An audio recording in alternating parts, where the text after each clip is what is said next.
সেই কর্মসূচি অনুযায়ী বাড়িটি ভাঙার যে কার্যক্রম সেটি কিন্তু তারা শুরু করেছে।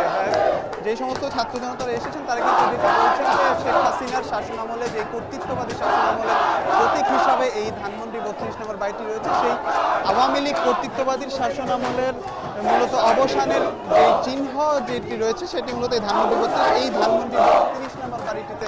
এই জন্যই মূলত তাদের যে জুলাই আগস্টের যে অভ্যুত্থানের বিপক্ষের প্রতীক হিসেবে মূলত এই বাড়িটি রয়েছে। এই বাড়িটিতে তারা যেটি বলছেন যে এই জন্যই মূলত এই ধানমন্ডি 32 নম্বরের বাড়িটি তারা যে আজকে ভাঙার কর্মসূচি তারা সেটি পালন করছেন। এবং আমরা দেখছি যে ধানমন্ডি 32 নম্বরের এই তিনতলা যে বাড়িটি, সেই বাড়িটি কিন্তু এর আগে আওয়ামী লীগ সরকারের পতনের পর কিন্তু একবার অগ্নিসংযোগের ঘটনা ঘটে, কিন্তু আজকে যে কর্মসূচি তাদের রয়েছে সেটি কিন্তু পুরো বাড়িটি ভাঙার কর্মসূচি। এবং যে ভাঙার কর্মসূচি সেটি কিন্তু কার্যক্রম চলছে, আমরা দেখছি সাধারণ ছাত্র জনতার ব্যানারে মূলত এই কর্মসূচি পালন করা হচ্ছে। এবং বাড়ির যে প্রতিটি জানালা রয়েছে, দরজা রয়েছে এবং আসবাবপত্র রয়েছে সবগুলোই কিন্তু আমরা দেখছি ছাত্র জনতারা আসছেন এবং তাদের যেই কর্মসূচি এবং যে দীর্ঘ আওয়ামী যেই শাসনামল বাড়ির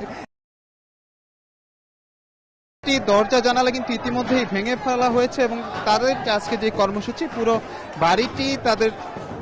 বাড়িটিকে তারা বলছেন যে ভেঙে ফেলবেন। এবং যেটি বলছিলাম যে দীর্ঘ সময়ে আওয়ামী শাসন আমলের বিভিন্ন খুন, গুম, অত্যাচার, অন্যায়ের প্রতীক হিসেবে তারা বলছেন যারা এই কর্মসূচি তাদের আমরা দেখছি যে সকলেই এই বাড়িটি অভিমুখে এসেছেন। মূলত রাত 8টার পর থেকেই ঢাকার বিভিন্ন স্থান থেকে সাধারণ ছাত্র জনতার ব্যানারে মূলত এই ধানমন্ডি 32 ভাঙার যে কর্মসূচি সেটি তারা শুরু করেন।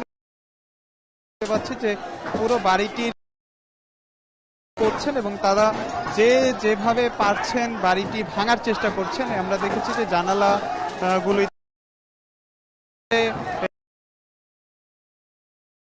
ফটকে সেই গেটটি কিন্তু ভাঙছেন সাধারণ ছাত্র জনতারা।